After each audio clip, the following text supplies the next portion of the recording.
Welcome back to 1600. Imagine the most hallowed ground in your city or town, such as a cemetery or war memorial. Now imagine somebody wants to build commercial office towers there. Ugly office towers that nearly everybody in your community hates. Now imagine your taxpayer dollars are used to pay for the whole thing. That is a situation that just emerged at Ground Zero, New York, where 8 years after the 9/11 attacks, the rebuilding effort on those hallowed grounds has reached a new level of outrage and insanity.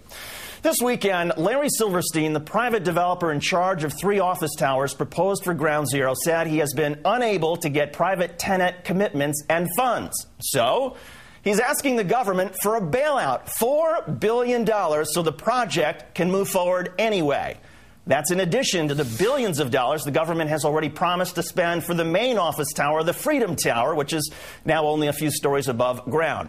Many 9/11 families, firefighters, and police unions hate the Freedom Tower plan and everything connected to it.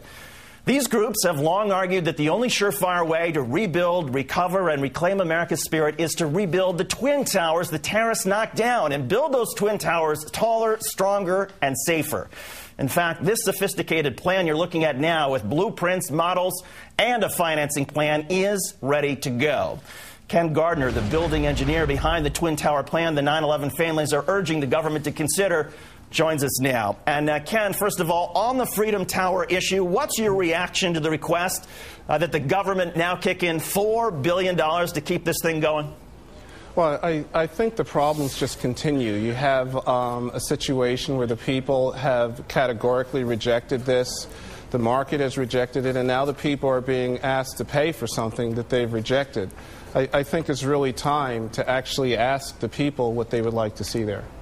Should there be public hearings? I mean, you'd think that if the government was going to decide to spend this money, they would open up their plan for public hearings and let the public weigh in on this idea of spending another $4 billion, right? Absolutely. Absolutely. You believe that the Twin Towers are the way to reclaim America's spirit. President Obama, we are told, sometimes likes to watch this show. Explain it to him and others watching. And also, what about the cost issue? I mean, money has already been spent to build the base of the Freedom Tower. Well, basically, the Twin Towers are the answer because of the healing and the inspiration it would bring to this country in an unparalleled measure. Osama bin Laden, after the attack, said that we have destroyed those awesome towers, symbolic of humanity, Western civilization, which America leads. For that reason alone, putting these iconic symbols back into the skyline is of utmost importance. And it's not about what's there now, about the money that's spent, but it's about what's missing. And what's missing is that symbolic icon of American civilization and leadership around the world.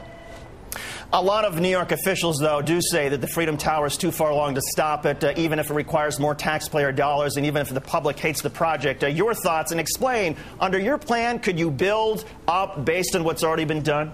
Yes, there's a lot of construction mitigation and retrofitting that could be done with the site.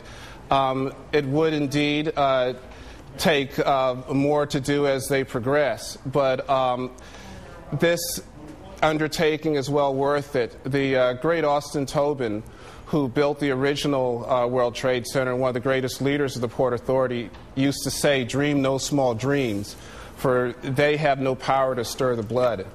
I say, when the blood of Americans is stirred, there is nothing that we cannot achieve. We have put a man on the moon, and therefore let the people speak, and it shall come to be. And once again, this great country can move the world.